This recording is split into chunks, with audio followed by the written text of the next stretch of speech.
Tapi kalau aku bikin ebook yang membahas tentang habit produktif, benar-benar hasilnya bagus sekali. Hasilnya adalah orang mau beli, orang berbondong-bondong untuk beli, karena mereka tahu Bang Umar emang jagonya tentang habit. Halo, selamat datang di podcast Cerita Pembelajar. Kamu akan mendengarkan cerita mengenai pengalaman, gagasan, dan pembelajaran. Hai Sobat Belajar, balik lagi di season 30 Passion Jadi Uang. Bareng aku Umar Al-Faruqi, dan di episode sebelumnya kita sudah bahas tentang passion. Kemudian banyak yang tanya tentang niche. Niche itu adalah ceruk ya, atau topik spesifik dan audiens yang spesifik. Biasanya aku bahas dua-duanya ya, topiknya harus spesifik, audiensnya harus spesifik. Niche ketika aku baru memulai sebagai seorang creator adalah habit produktif untuk anak muda. Dulunya aku pengen bahas dengan topik personal development, self-development, pengembangan diri. Karena aku merasa di saat aku mulai dulu 2020, kayaknya belum ada deh yang bahas pengembangan diri di Instagram. Aku bukan anak sosmed, jadi aku kurang tahu. Lalu aku cari tahu dulu, cari pengembangan diri, self-development. Ternyata udah banyak banget yang bahas.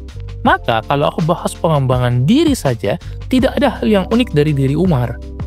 Ya akan gitu-gitu aja. Nggak ada hal yang benar-benar unik. Maka aku akan coba bahas yang lebih spesifik, yaitu produktivitas. Ketika aku cari produktif, ternyata muncul banyak sekali juga di sosial media, di Instagram. Kalau aku bahas topik yang produktivitas, aku akan bersaing dengan orang-orang yang lebih besar. Aku ambil niche yang lebih spesifik lagi, yaitu kebiasaan produktif. Hanya bahas habit produktif saja.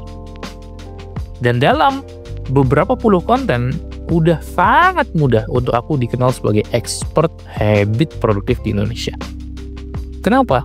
Karena bahas topik yang sama terus, yaitu seputar habit building, cara membentuk kebiasaan. Itulah kenapa ilmu aku jadi tebal di sana, karena aku banyak riset di sana. Di topik habit.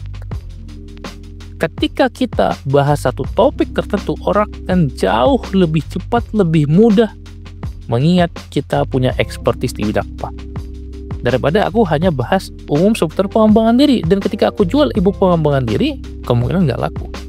Karena banyak orang lain yang juga jual itu. Akhirnya kita lawan-lawanan dengan kompetitor dan perang harga. Tapi kalau aku bikin ebook yang membahas tentang habit produktif, ebook pertama aku itu judulnya ya, Membangun Habit Produktif, benar-benar hasilnya bagus sekali. Hasilnya adalah orang mau beli, orang berbondong-bondong untuk beli, karena mereka tahu Bang Umar emang jagonya tentang habit. Audiensnya siapa? Memang khusus untuk anak muda, fresh graduate yang baru lulus. Gimana caranya kita punya kebiasaan produktif untuk mencapai goals kita? Makanya connect tuh antara topik yang spesifik dan audiens yang spesifik. Kalau kita udah punya akun yang besar, kita udah mulai dikenal, kita bisa niche up nggak masalah. Aku mundur dari kebiasaan produktif dan aku membahas produktivitas secara umum. Itu pun juga masih spesifik dibandingkan pengembangan diri. Maka aku dikenal sekarang sebagai productivity coach. Suhunya produktif sih, paling produktif. Kenapa? Karena topik bahasannya semuanya seputar produktivitas. Bagaimana kita bisa menghasilkan lebih banyak dengan usaha lebih sedikit. Productivity esensinya itu. Dan aku hanya bahas itu saja. Dengan berbagai angle yang berbeda. Jadi ketika kita mau jadi seorang creator, cara pilih niche yang tepat adalah topik yang spesifik dan audiens yang spesifik. Contoh, salah satu klien kita, Coach Oci, bikin niche-nya tentang diet untuk lansia. Diet udah sangat spesifik ya, untuk lansia. Itu sangat spesifik dan bagus sekali niche-nya. Jadi jangan kita ngajarin bikin konten lah di era sekarang. Semua orang udah ngajarin bikin konten. Tapi salah satu klienku, Coach Fajar namanya, kita bikin khusus niche-nya untuk hook saja. Cara bikin hook yang bagus untuk creator pemula. Jelas, topiknya spesifik, audiensnya spesifik. Apa topik kamu dan siapa audiens kamu? Itulah niche kamu, dan hanya bahas seputar itu saja, jangan out of track.